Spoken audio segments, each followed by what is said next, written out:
আমলাদের মোহনায় পড়লে খেলার নাম বাবাজি, হাতে হাডে বেশি আগ্রহে কম। অন্তর্বর্তীকালীন সরকার অবস্থা এসে দেখবে যে 19 ঘন্টা কাজ করে কিন্তু আগ্রহে না। দিন শেষে এই বদমাইশ গুলোই তো দেশ চালায় ভাই। অন্তর্বর্তীকালীন সরকারের এই বিজ্ঞ উপদেষ্টারা টের পাইতেছে না যে তারা কোন মোহনায় পড়ছে। তাদের চুলদারি পাইকা যাবো 2 দিনের মধ্যে দেখবেন। যেই পৃথিবীতে গ্রেফতার হইতে হয়, যেই পৃথিবীতে গুম হওয়ার সম্ভাবনা থাকে, যেই পৃথিবীতে মোবাইল ছিনতাই হয়, যেই পৃথিবীতে বাবা মাকে গিয়ে থ্রেট দেয় আমাকে না পাইলে।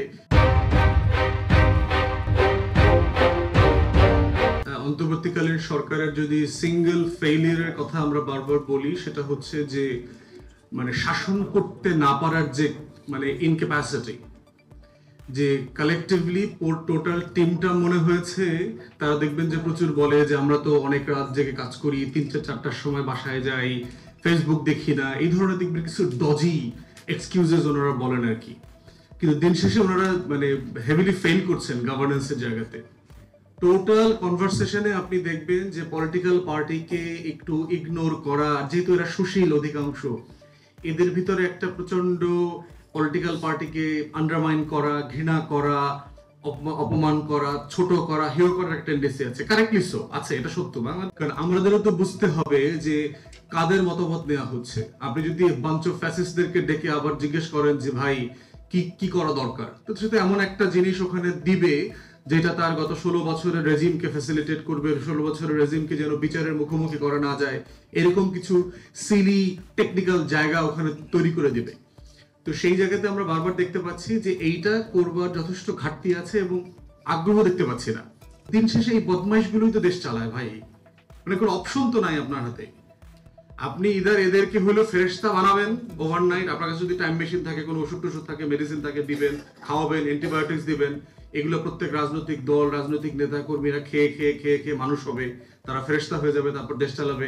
আদারওয়াইজ এদের সাথেই বসতে হবে। এই 1.5 লক্ষ 2 লক্ষ মিথ্যা মামলা তো সাডেনলি আপনি বাদ দিতে পারেন না। তাহলে যেটা হচ্ছে যে আপনি অমুককে চেনেন, অমুকের মামলাটা বাদ দিচ্ছেন, অমুক দলের গুরুত্বপূর্ণ নেতা তারটা বাদ দিচ্ছেন।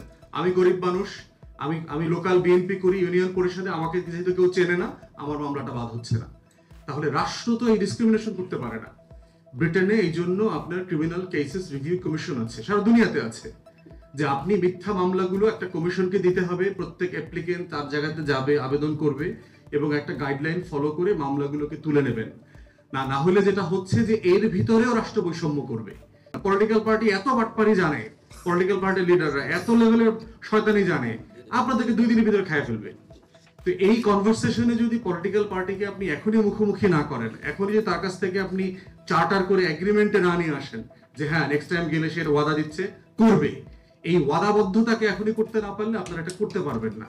যেই পৃথিবীতে গ্রেফতার হইতে হয়, যেই পৃথিবীতে গুম হওয়ার সম্ভাবনা থাকে, যেই পৃথিবীতে মোবাইল ছিনতাই হয়, যেই পৃথিবীতে বাবা মাকে গিয়ে থ্রেট দেয় আমাকে না পাইলে, ওই পৃথিবীতে তারা থাকেন না। সে তো এই রাষ্ট্রে নাই। দিদার ভাই যেখানে আসছে, কারণ তার বগুড়া যাওয়া লাগে প্রতি মাসে 5 বার হাজিরা দিতে, সে না বুঝে ঠেলার নাম বাবাজি। ও আমলা তো বুঝে না, এই যেটা বানাইছে, যে লিখছে, ও তো টের পায় না। ও চিন্তা করতেছে আমার দোস্ত জয়েন্ট সেক্রেটারি হয়ে গেছে, ও নতুন গাড়ি পাইছে, এখন আমি নতুন গাড়ি কবে পাবো? বেতনটা না বাড়ো, গাড়ি তো নতুনটা দিতে হবে। ও ধানসিঁড়িতে প্লট পাইছে, আমারে তো আপনার এখনো দিতেছে, দিবে বলতেছে, রাজুক লটারি করবে বলতেছে। লটারিটা হয় না কেন? দিন তারিখটা তাড়াতাড়ি আগায় নেওয়া। রাজুকের চেয়ারম্যানকে দিয়ে ফোন দেওয়া হইতেছে, ভাই দিন তারিখটা লটারির আগান। আমরা এই ধরনের রিকোয়েস্ট পাই মাঝে মধ্যে, রাজুকের চেয়ারম্যানকে একটু বলে দিতে যে ভাই লটারিটা একটু তাড়াতাড়ি, মানে এটা 3 মাস পরে দিছে ডেট, এটা আগায় নিয়ে আসা যায় কিনা। তো ওর এই আমলারা তো এই আমাদের পৃথিবীতে থাকে না। পদ্মার মেঘনার মোহনায় পড়ে গেছেন। আমলাদের মোহনায় পড়লে খেলার নাম বাবাজি। অন্তর্বর্তীকালীন সরকারের এই বিজ্ঞ উপদেষ্টারা টের পাইতেছে না যে তারা কোন মোহনায় পড়ছে। তাদের চুলদারি পাইকা যাবো 2 দিনের মধ্যে দেখবেন। এরা বলতেছে না আমরা 18-19 ঘন্টা কাজ করতেছি কিন্তু কোনো ডেলিভারি নাই। ওই নোয়াখালীর ভাষায় একটা কথা আছে, বারবার এটা আমি বলি আর কি, যে হাতে হাডে বেশি আগ্রহে কম। অন্তর্বর্তীকালীন সরকার অবস্থা এসে দেখবেন যে 19 ঘন্টা কাজ করে কিন্তু আগ্রহে না।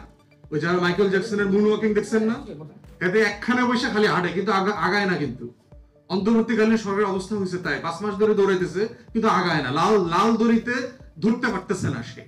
এই রাষ্ট্রটাকে এই জন্য যেভাবে আমরা চাচ্ছি, 1700 শহীদের নতুন করে যে রাষ্ট্রটাকে আবার নবায়ন করা হয়েছে, এই রাষ্ট্রটাকে যেন আবার কেউ খাদে ফেলে না দেয়, এটাই হচ্ছে আমাদের লড়াই। আমরা যারা গত 16 বছর ধরে লড়াইটা করেছি। সবাইকে ধন্যবাদ।